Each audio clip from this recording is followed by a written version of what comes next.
Kommozzjoni tlieta filgħodu fi triq l-infermerija kif il-pulizija arrestaw numru ta' persuni waqt rejd li beda mas-sebħ fil-qalba tal-Belt Valletta.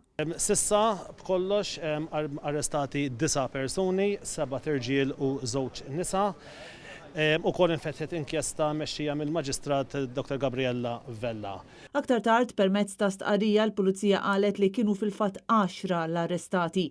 2 nisa Maltin u 6 irġiel il-kol barranin ġew arrestati mill-Belt filwaqt li Malti ta' 50 sena miż-Żejtun ġie arrestat ftit aktar tard minn remissa waqt rejd ieħor fi triq it-Tiġrija il-Marsa. Mir-residenza tal-Belt ġew elevati sustanza suspettata kokaina, flus kontanti, ġojellerija u oġġetti oħra relatati ma' traffikar ta' droga, filwaqt li fil-Marsa instabet ammont ta' sustanza suspettata kannabis, kokaina u droga sintetika lesta biex tiġi traffikata.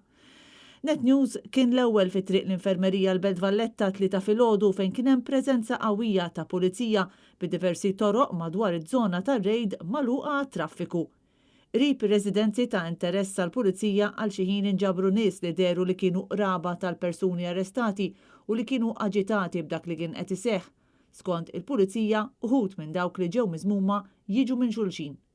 L-operazzjoni li seħet wara diversi jiem ta' osservazzjoni min naħa tal-pulizija involvit diversi sezzjonijiet tal-korp u nfirxet fuq residenzi differenti fi triq l-infermerija fil-Belt.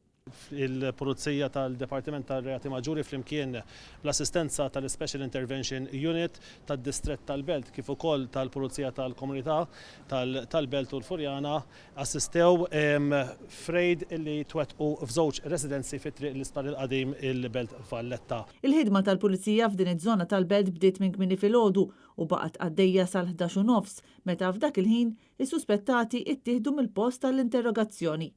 L-operazzjoni ta' dalgħodu bdiet għal ħabta tas-6 fejn bdew sorveljanzi, komplew is-sorveljanzi f'partijiet tal-Belt Valletta, anke f'postijiet illi konna informati u li kienu taħt sorveljanza sabiex jiġu investigati. Il-kellim tal-Pulizija qal li l-investigazzjonijiet kienu se jkomplu biex fil-fatt aktar tard wara nofsinhar sar magħruf li kien sar l-10 arrest.